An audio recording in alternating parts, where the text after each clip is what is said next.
वो और अभिनव बचपन से बहुत अच्छे दोस्त थे। नंदिता को अभिनव के साथ रहना, उसके साथ खेलना बहुत अच्छा लगता था। वो बचपन से काफी स्ट्रिक्ट थी। कोई भी उससे ना तो मजाक कर सकता था और ना ही कुछ उल्टा सीधा कह सकता था। सिर्फ अभिनव के पास ही वो अधिकार था कि वो अलैना से मजाक कर सके। जब अलैना ने अभिनव को फिर से देखा तो उसके चेहरे की मुस्कान और बड़ी हो गई थी। अलैना उसके पास आई और उसे अपना कार्ड थमाते हुए बोली, अगर हिम्मत हो तो मुझे फोन करके दिखाना, और हंसते हुए वहां से निकल गई। इसी तरह अभिनव ने अपनी कोर टीम के आखिरी मेंबर का दिल भी जीत लिया था। जब अलैना हॉल से निकली तो संग्राम फिर से अभिनव के पास आया और बोला, ये रहा आपका हार, इसका पेमेंट हो गया है। यह सुनते ही अभिनव ने नंदिता का बिजनेस कार्ड अपनी जेब में डाला और उसके बाद हार की तरफ देखने लगा। हार को देखते ही उसके चेहरे पर मुस्कान आ गई थी। इतने में संग्राम ने अभिनव से पूछा, आप इस हार का क्या करने वाले हो? अभिनव ने इस सवाल के जवाब में बस संग्राम को देखा और मुस्कुराते हुए बोला, चलो। अभिनव संग्राम के साथ उस हॉल से बाहर निकलने लगा था।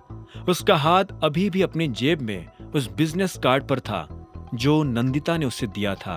वो अलैना यानी नंदिता को जरूर फोन करने वाला था। जैसे ही वो बाहर आया तो सबसे पहले उसकी नजर सामने बने एक रेस्टोरेंट की पार्किंग में खड़ी एक गाड़ी पर गई। वो गाड़ी हूबहू अनन्या की गाड़ी जैसे लग रही थी। अभिनव के पैर जब उस गाड़ी को देखकर रुक गए तो संग्राम ने उसे देखा और बोला, क्या हुआ, सब ठीक है? अभिनव आगे बढ़ने का नाम ही नहीं ले रहा था। उसकी नजर अभी भी उस गाड़ी पर टिकी हुई थी। तभी अभिनव ने देखा कि अनन्या और चाहत उस रेस्टोरेंट से बाहर आ रहे थे। अभिनव ने संग्राम को देखा और बोला, तुम्हें मेरे बिना ही जाना पड़ेगा। फिर अभिनव ने अपनी जेब में हाथ डालकर गाड़ी की चाबी निकाली और संग्राम को देते हुए बोला, यह हार मेरी गाड़ी में रख देना और गाड़ी अकरम की यहां खड़ी कर देना, मैं उसे कल लेने आ जाऊंगा।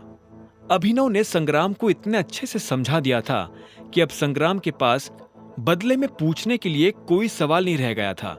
अभिनव ने भी अनन्या की तरफ बढ़ना शुरू कर दिया था। जैसे ही चाहत ने अभिनव को अपनी तरफ आते हुए देखा तो वो खुशी से चहकते हुए बोली, अभिनव! ये नाम सुनते ही अनन्या की त्योरिया चढ़ गई और अगले ही पल वो हताश भी हो गई। उसने देखा कि अभिनव सामने से चला आ रहा था। जैसे ही वो अनन्या के पास आया तो उसने पूछा, तुम यहाँ क्या कर रहे हो? अभिनव ने जवाब देने से पहले ही एक सेकंड के लिए अनन्या को देखा। उसने बहुत सुंदर ड्रेस पहनी हुई थी। अब अभिनव ने अनन्या के सवाल पर आते हुए कहा, मैं यहाँ कुछ खाने आया था और जब मुझे तुम दिखी तो मैंने सोचा चलो अब मैं फ्री में घर भी पहुंच जाऊंगा। मेरी कार में बैठने के बारे में सोचना भी मत, अनन्या ने कहा और वो अपनी गाड़ी की तरफ बढ़ने लगी। चाहत और अभिनव भी उसके पीछे जा रहे थे। अनन्या ने जैसे अपनी गाड़ी का दरवाजा खोला तो इतने में चाहत ने उसे रोकते हुए कहा, क्या कर रही हो यार, वो तेरा पति है। नहीं, वो मेरा पति नहीं है, अनन्या ने चिढ़ते हुए कहा।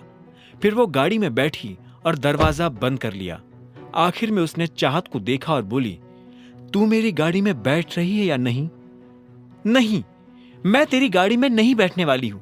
अगर तुम इसे अपने साथ नहीं लेकर जाओगी तो मैं इसे अपने साथ लेकर जाऊंगी, समझी?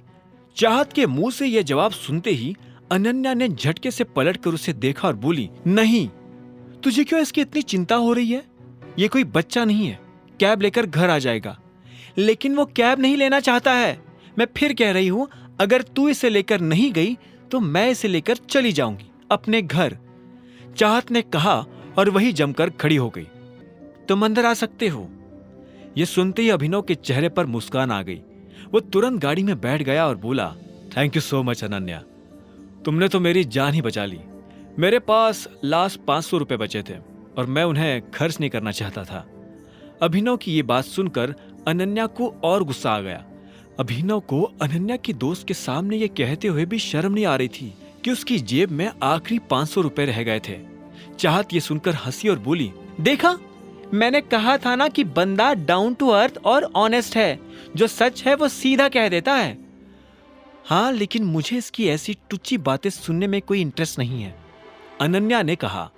ये सुनकर चाहत और जोर से हंसने लगी। तभी उसकी नजर फिर से अभिनव के सूट पर पड़ी और उसने कहा, ये तो एक ही ब्रांड का है ना? इतना सुनते ही अनन्या ने भी गौर से अभिनव के सूट को देखा और बोली, एके? तुमने एके का सूट पहना हुआ है?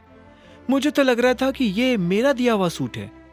तुम इतना महंगा सूट कहां से ले आए? वो अकरम सर ने मुझे कुछ एडवांस पेमेंट दिया था ना, तो मैंने सोचा कि उससे मैं अपने लिए एक सूट तो खरीद ही लूं। ऐसी कौन सी कंपनी है जो एडवांस पेमेंट देती है? अनन्या ने पूछा।